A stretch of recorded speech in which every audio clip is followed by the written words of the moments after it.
Hello everyone, welcome to WhiskyWars. Today we have two island whiskies to review from the Tobermory distillery, Ledaig 10 and Ledaig Rioja Cask. Ledaig is the peated release from the Tobermory distillery. It used to be an old name for the distillery and they brought it back for their peated releases. I have to be honest, the Ledaig 10 is an incredible whisky, and I recently got the Rioja Cask finish variant of it just to see what the difference would be.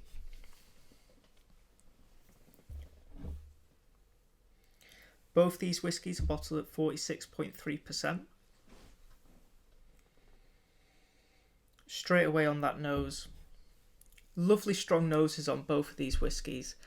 A lovely wood char initially, and then there's a good amount of peat actually for this whiskey. For an island whiskey, I'm really pleasantly surprised with the amount of peat they've put in. It's very smoky, amazing wood char, very coastal in nature, this whiskey, but there's a beautiful bit of sweetness in here. And what would I say that sweetness is?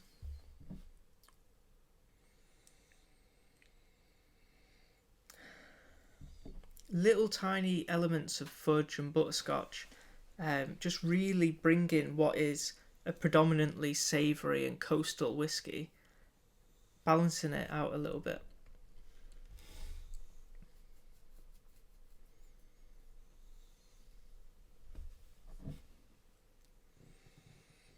It's a very nutty whiskey, is the Ledaig 10. Maybe some walnuts there. If I had to guess what kind of nut it was, I'd probably go walnuts. A lovely amount of iodine in there. That medicinal quality that I love to see in whiskies. Onto the taste. Very peated, yet very smooth. And it's a salty whiskey at the same time. Maybe I'm tasting salted caramel alongside a big helping of peat. It's grassy.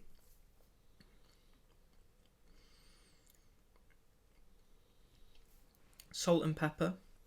It's an incredible whiskey. Again, tasting that wood char as well, that I was getting strongly on the nose. Wow, this is a really good whiskey.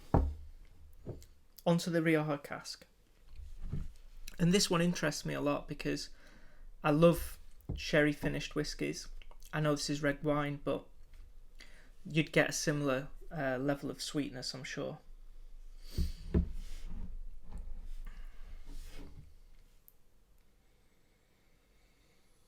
Wow. Very different whiskies here. Sharing a lot of the same DNA.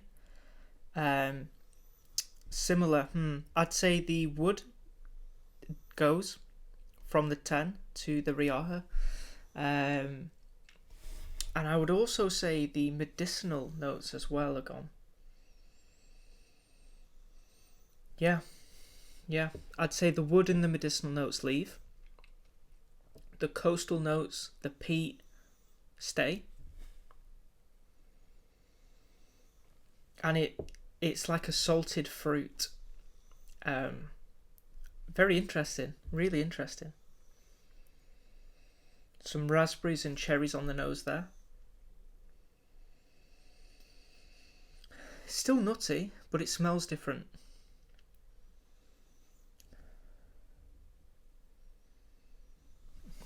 Some chocolate on the nose there. That two great noses here so far, two great noses. Maybe some chocolate covered almonds with a little bit of cherry sourness. It's not an overly sweet whiskey. It's still a peated island malt. It's still very coastal, and it has a little bit of sourness coming into it now, but certainly more sweet than the 10-year. Onto the taste.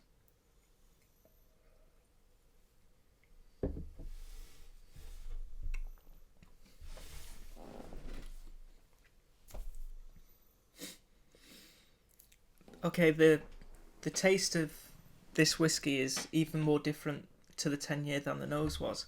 Uh, it's softer, and this is a soft whiskey. Softer and smoother, certainly fruitier. Red grapes come through on the taste a lot.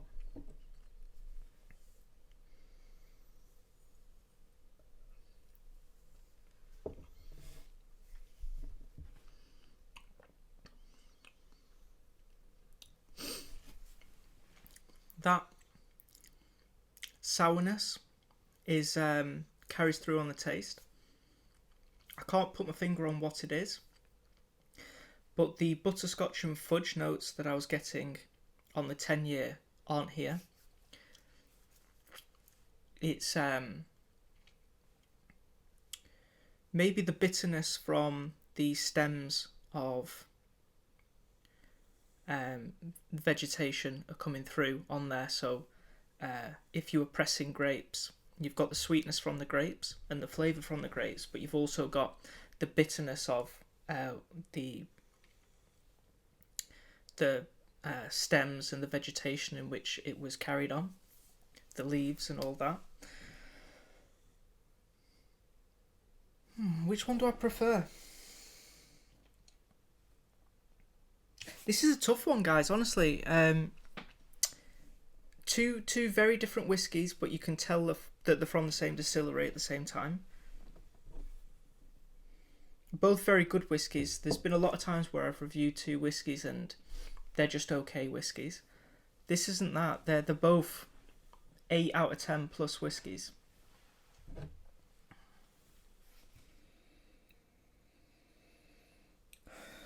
The nose on that Rioja cask is just incredible.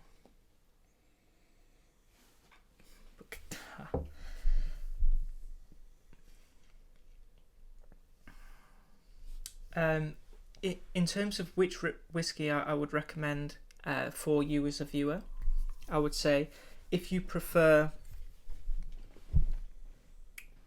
a nice wood char and a more generic sweetness like a fudge or a butterscotch on a whiskey with that charred wood and a lot of peat and salt, look no further than the Ledaig 10. However, if you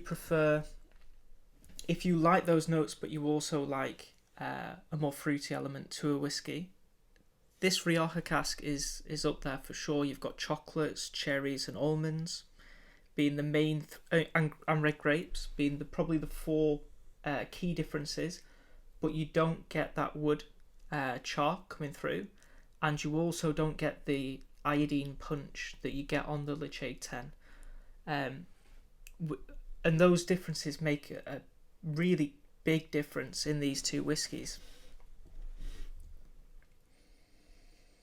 Both have a really healthy long finish. Both non-chill filtered at 46.3%. I'd imagine they're both non-coloured, which is incredible if true, because this Rioja cask, it's almost like a rose gold in its colour. Incredible. I've not seen that on a whiskey, that colour. Let's see if it says it's non-coloured. Okay, so I don't see on either whiskey any mention of it being non-coloured or being coloured. So you have to assume that it's coloured. That being said, I wouldn't be surprised if they weren't, if it was just natural colour. Let's come to the price. Both these whiskies are mid-30s to high 30 in pounds in the UK. So I would say they're for their proof at 46.3%, the quality of whiskey you get, I would say these are two buys.